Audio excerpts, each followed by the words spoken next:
अस्सलाम वालेकुम। आज अभी हम इंशाल्लाह जो है वो 7th जो लेक्चर है हमारा इंट्रोडक्शन टू प्रोग्रामिंग, इसका स्टार्ट करने जा रहे हैं। तो इसके अंदर हम डू वाइल लूप जो है उसके बारे में पढ़ेंगे। पिछले लेक्चर में जो था वो हमने वाइल लूप के बारे में पढ़ा था। उसमें हमारे पास जो था वो ये था कि कंडीशन आती है, स्टेटमेंट एग्जीक्यूट होती हैं और फिर बाकी जो होते हैं लूप से बाहर वो चला जाता है। अगर कंडीशन ट्रू ना और वो स्टेटमेंट एग्जीक्यूट हो गया तो आपका प्रोग्राम टर्मिनेट हो जाता है। तो ये था हमारा वाइल लूप जो हमने पिछले लेक्चर में पढ़ा। तो आज हम अपना जो नेक्स्ट टॉपिक है, ठीक है, वो उसकी तरफ चलते हैं। While loop execute 0 or more times. What if we want the loop to execute at least one time?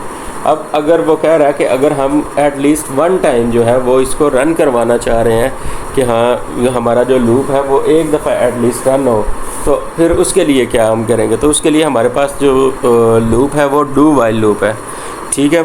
तो डू वाइल लूप को हम देखेंगे आज। तो आज का लेक्चर स्टार्ट करने से पहले मैं आप लोगों से जो है वो रिक्वेस्ट है कि आप लोग हमारा चैनल को सब्सक्राइब कर दें और बेल आइकन को प्रेस कर दें ताकि जो कोई भी नई वीडियो जो है हमारी आप तक इजीली जो है वो पहुंच सके। तो और अपने जो आपके फेलोज़ हैं उन तक हमारा चैनल जो है वो शेयर करें ताकि हमें ज़्यादा से ज़्यादा सपोर्ट मिल सके। तो डू वाइल के बारे में हम आज पढ़ेंगे। डू वाइल में ऐसे होता है कि एट लीस्ट वन टाइम जो है ये रन होता है, ठीक है। अब वो कैसे? सबसे पहले इसकी क्या होती है? डू फिर स्टेटमेंट एग्जीक्यूट होती हैं और यहाँ पे आगे लास्ट पे कंडीशन होती है। लेकिन वाइल में क्या हो रहा था हमारा? वाइल में हमारी पहले कंडीशन वो चेक होती थी, देन आपकी स्टेटमेंट्स एग्जीक्यूट होती थी। लेकिन यहाँ पे वो क्या कह रहा है, पहले ये वाला काम करो फिर कंडीशन पे जाके चेक करो, ताकि एट लीस्ट हमारा जो है वो एक दफ़ा जो लूप है वो रन हो जाए। तो इसमें ये देखें, अब डू यहाँ पे वो क्या कर रहा है कि करैक्टर उसने लिया है और इन ट्राई नम इक्वल टू 1 का लिए और डू लूप स्टार्ट हो गया हमारा। अब वो क्या कह रहा है, सी आउट में उसने कहा please enter your guess by pressing a character key from A to 0, ठीक है। सी के अंदर वो अपनी जो है वो की ले लेगा। C if C is equal to तो फिर ये हमारे पास आ जाएगा, congratulation you guess the right answer, ठीक है। अगर जी प्रेस करता है तो वो क्या करेगा कि वो उसको ये देगा ट्राई नम इक्वल टू 6 कि उसको 6 मिल जाएगा। Else tri num is equal to tri plus 1। और अगर आपका जो है वो ट्राई नम में वैल्यू जो है वो कह रहा है कि लेस देन ऑफ 5 से less than and equal to 5, तो फिर आपका क्या कहते हैं लूप जो है वो रन होता है। एल्स आपका क्या कहते हैं एग्जीक्यूशन ख़त्म हो जाएगी और आप लूप से बाहर चले जाएंगे। अब डू वाइल में क्या होता है, डू वाइल आएगा, ठीक है, प्रोसेस होगा। लेकिन उसमें क्या हो रही थी, पहले कंडीशन आएगी, लेकिन इसमें पहले प्रोसेस है। प्रोसेस होगा, कंडीशन चेक होगी, फॉल्स हुई तो एग्जिट हो जाएगा, अगर ट्रू हुई तो फिर वो दोबारा से लूप रन होगा। सेम वही दोबारा से कोड है ऑलमोस्ट, ठीक है। तो ये वाइल के साथ इसने किया हुआ है, पहले कंडीशन को चेक कर रहा है और अब आगे जो है वो हम देखते हैं। फार लूप इसमें हमारे लेक्चर के अंदर ये भी इंक्लूड है। अब फार लूप में हमारे पास क्या होता है, इसका ये स्ट्रक्चर है। इनिशियलाइजेशन कंडीशन होती है, ठीक है, पहले हम इसको कंडीशन को चेक करते हैं, फिर टर्मिनेशन कंडीशन होती है, ठीक है, कि किसकी बेस के ऊपर हमारा लूप जो है वो टर्मिनेट होगा, और इंक्रीमेंट कंडीशन यहाँ पे हमारी आती है लास्ट पे। ये 3 चीज़ें होती हैं। और अगर हमारी कंडीशन ट्रू हो रही है तो वो क्या करेगा, स्टेटमेंट्स को एग्जीक्यूट करेगा। फार लूप हमारा यूज़ कहाँ पे होता है, जहाँ पे हमें पता होता है कि हमने इतने टाइम्स के लिए जो है वो कोड को रन करवाना है, जैसे काउंटर इज़ लेस दैन 10, ठीक है। तो अब जब इसका स्ट्रक्चर का मैं आपको पहले बता देता हूँ कि यहाँ पे आप क्या कहते हैं करते हैं कि ये अगर आपने यहाँ पे इसको डिक्लेयर कर लिया तो यहाँ आप लूप के अंदर भी कर सकते हैं, यहाँ पे भी इंटर काउंटर इक्वल टू 0 कर सकते हैं, ठीक है। और ये हमारी इनिशियलाइजेशन कंडीशन यहाँ पे है, ठीक है। देन हमारे पास ये है टर्मिनेशन कंडीशन, ठीक है। यहाँ पे इस कंडीशन की बेस के ऊपर हमारा लूप टर्मिनेट होता है और ये हमारे पास इंक्रीमेंट कंडीशन थी, तो इसमें हमारे पास जो है वो इंक्रीमेंट हो रहा है। अब ये इंक्रीमेंट कब होता है, जब हमारा ये नीचे वाला कोड जो है वो एग्जीक्यूट हो जाता है और लास्ट पे ये इंक्रीमेंट होता है।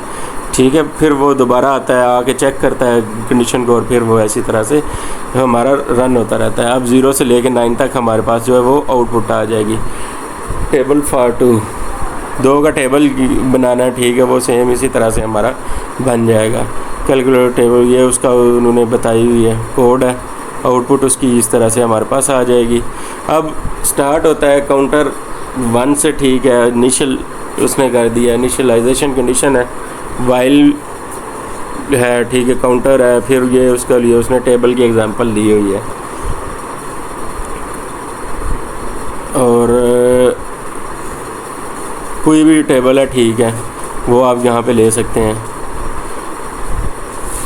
आपने जब भी कोई काम कर रहे हैं उसको हमेशा ये सोचें कि उसको आप रीयूज़ कैसे कर सकते हैं और जो कांस्टेंट होते हैं उनको एक्सप्लॉइट ना करें, ठीक है, ताकि आप उनको दोबारा से यूज़ कर सकें। Increment operator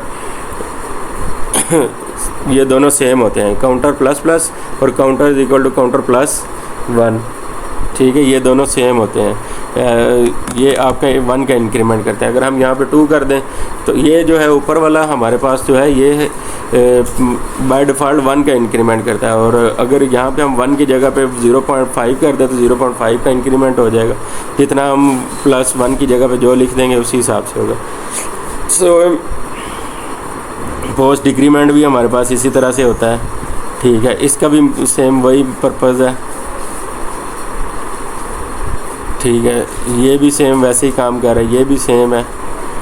compound assignment operator आते हैं, ठीक है, फिर वो मॉडुलस कह रहा है 2 का, तो वो इस हिसाब से आपको ये सारी कंडीशंस पता होंगी। Comments, write comment at the top program to show what it does, कि ये आप कमेंट बहुत एक इम्पोर्टेंट रोल प्ले करते हैं कि जहाँ पे भी आप कोई काम कर रहे हैं वहाँ पे आप मेंशन कर दें कि ये कोड जो है ये काम कर रहा है, ठीक है, यहाँ से लेके यहाँ तक ये कोड जो है ये काम कर रहा है, ताकि अगर कोई बंदा आपके कोड को रीयूज़ करना चाह रहा है या उसको देख के कोई उसको इस्तेमाल करना चाह रहा है तो वो आपका यहाँ पे यूज़ हो सके। सो आप वहाँ पे कमेंट्स जो हैं वो लाजमी करें। Right comments that mean something, वही आपकी बात मैंने जो आपको बताया बात आ गई कि कुछ हो रहा है वहाँ पे। डू, अब हमने क्या पढ़ा है, डू वाइल पढ़ा है, फार लूप पढ़ा है, शॉर्ट हैंड ऑपरेटर्स पढ़े, इंक्रीमेंट डिक्रीमेंट के, और कंपाउंड असाइनमेंट ऑपरेटर। तो कंपाउंड असाइनमेंट ऑपरेटर जो है वो और ये सारी चीज़ें जो हैं वो आप लोगों को जितनी आप प्रैक्टिस करेंगे उसी हिसाब से आप लोगों को आएंगी।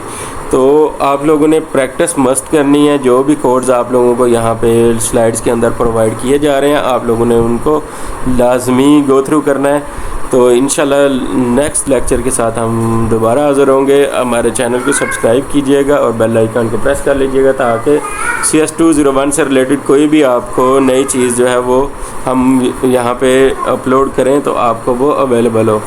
तो इंशाल्लाह नए लेक्चर के साथ आपकी खिदमत में हाज़िर होंगे। तब तक के लिए अल्लाह हाफ़िज़।